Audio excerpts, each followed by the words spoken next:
Imagina a seguinte situação. Vamos supor que seu carro quebre e você tem que levar no mecânico. Aí, pasmem, o conserto do carro ficaria em $3.000 canadenses. O que você faria para resolver essa situação? Você tem esses $3.000 na conta? Você usaria o seu cartão de crédito? Talvez você nem tenha esse limite? Ou você venderia algum investimento, se você possui algum investimento, mas o tempo não é ideal para você vender esses investimentos? Me conta aqui embaixo nos comentários. E aí, nesses momentos que você para e pensa, poxa vida, por que eu não tenho a minha reserva de emergência? Mas isso não é falta de planejamento, isso é vulnerabilidade financeira. Eu vou falar uma coisa importante aqui para vocês, pessoal. Esse aqui não é mais um vídeo de reserva de emergência. A gente vai falar de coisas que quase ninguém fala. Eu vou falar por que a maioria das pessoas acham que tem reserva de emergência, mas não tem. Por que a reserva de emergência não protege contra a inflação. A diferença brutal entre a reserva de emergência do Brasil e a reserva de emergência no Canadá. E como estruturar uma reserva de emergência que não funciona só na teoria, mas sim na prática. Aí eu pergunto para vocês novamente. Se você precisasse desses $3.000, da onde que esse dinheiro sairia? Então, pessoal, uma coisa que a gente precisa ter em mente é que a reserva de emergência, ela não é investimento, ela é um seguro pessoal. Ela existe para comprar tempo, evitar decisões ruins, evitar dívidas caras, evitar vender ativos no pior momento. O erro começa quando a gente tenta colocar a reserva de emergência para cumprir um papel que, na verdade, ela não foi designada para fazer. Então, assim, a reserva de emergência, ela não foi feita para enriquecer. Quem tenta fazer isso, perde o principal objetivo, que é a liquidez e a segurança. No Canadá, a situação ainda é mais crítica, porque aqui o custo de vida aqui é alto, o salário é mensal, muitas das vezes, mas as emergências são imediatas. O sistema incentiva o crédito fácil e dívida cara. Mas e você? Você vê a reserva de emergência como proteção ou como investimento? Coloca aqui embaixo para eu saber. Agora, uma coisa que você deve estar se perguntando é: quanto que eu devo ter de reserva de emergência? Por quanto eu devo deixar esse dinheiro nessa tal reserva de emergência? Bom, o que você já deve ter ouvido falar por aí é: entre 3 a 6 meses das suas despesas mensais. Mas ninguém te explica o porquê que deve ser feito dessa forma.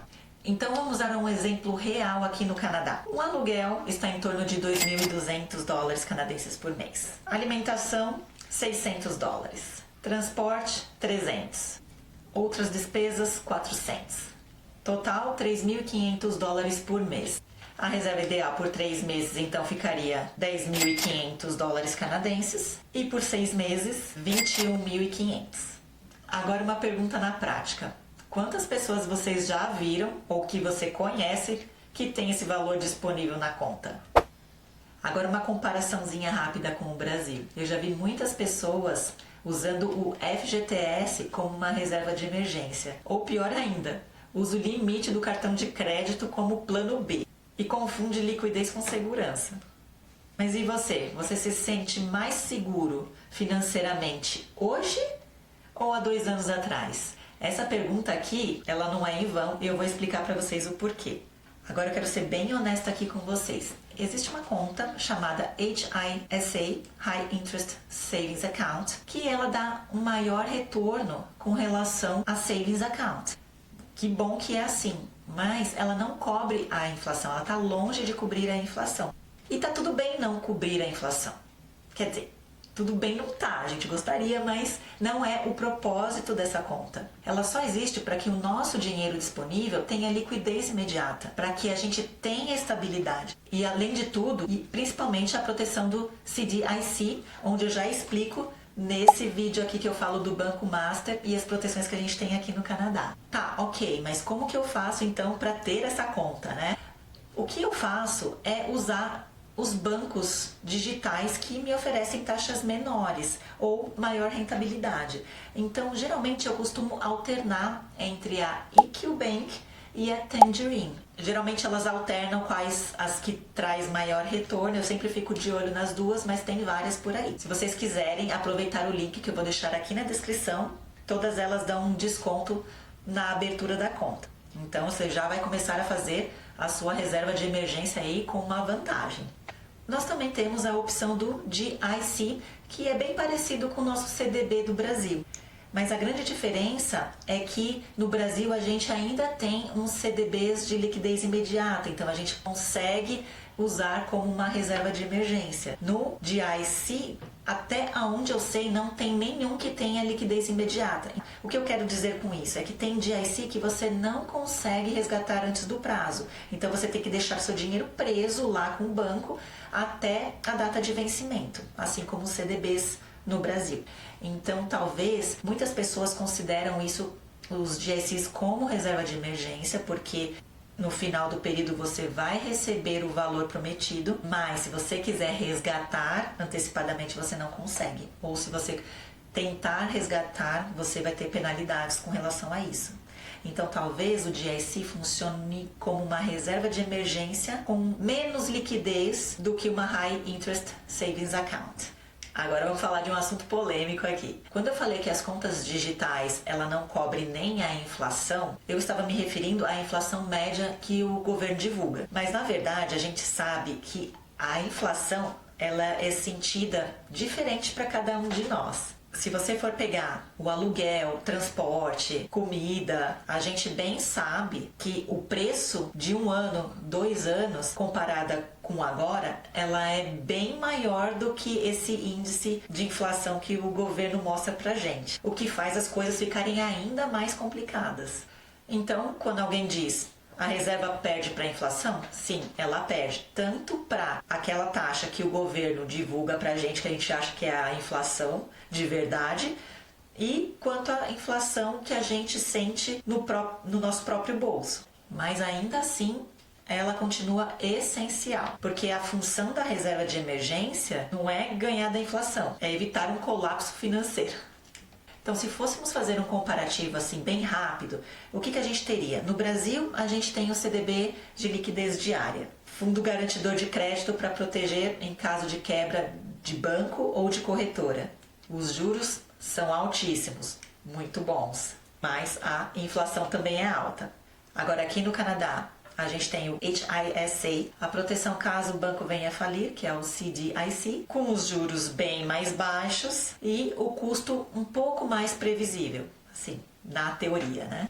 Um erro muito comum que as pessoas acabam cometendo quando vêm para cá, para o Canadá, e começam a constituir a sua reserva de emergência é achar que ETF de bond é a mesma coisa que o Tesouro Direto lá do Brasil, ou o CDB do Brasil, enfim. E são coisas completamente diferentes.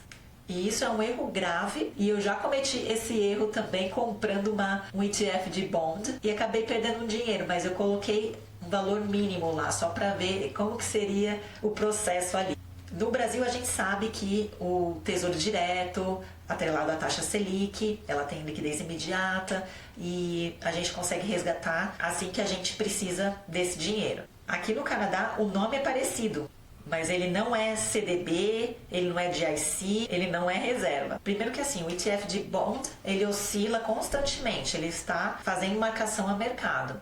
Se você precisa desse dinheiro no momento de alta de juros, você pode vender esse ETF de bond no prejuízo. Vamos supor, em 2022, 2023, vários ETFs de bond caíram mais de 10%. Agora imagina você precisar desse dinheiro para pagar aluguel, carro ou uma emergência médica. Então assim, reserva de emergência não pode depender do humor do mercado. Então aqui vai uma regra que ninguém te explica. Quando os juros sobem, os bonds caem. E adivinha, quando você mais precisa da sua reserva de emergência, e crises vêm com juros altos. Ou seja, o momento que você mais precisa do dinheiro é exatamente onde o ETF de bond pode estar em queda. O terceiro problema aqui é a questão do vencimento. Quando você compra o GIC, você sabe exatamente quando vai ser o vencimento. Quando você compra um CDB no Brasil, você sabe qual é o vencimento. No ETF não tem vencimento para você. O fundo está sempre comprando e vendendo o título. E isso significa que você não controla o retorno final. E aí entra um outro erro emocional aqui. Quando o ETF de bond cai, muita gente entra em pânico e vende. Exatamente no pior momento. A reserva de emergência ela precisa te trazer paz. Se ela te causa ansiedade, aí ela já falhou. A reserva de emergência não é para render bem. É para estar lá quando tudo der errado. Eu não estou falando aqui que o ETF de bond ele é um vilão. Longe disso. É que eu quis trazer essa informação porque muita gente realmente confunde.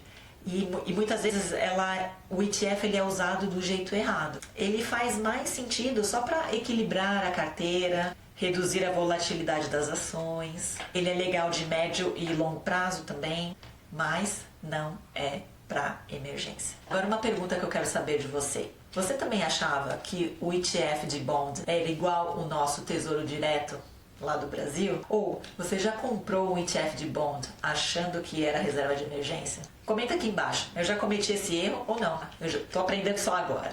Então, um grande erro que as pessoas cometem quando mudam aqui para o Canadá e começam a investir é achar que o sistema financeiro é igual. Pelo Canadá ser um país de primeiro mundo, a rentabilidade vai ser a mesma e o conceito de investimento aqui é totalmente diferente. Como vocês estão vendo, a começar pelas contas que estão disponíveis para nós fazermos a reserva de emergência.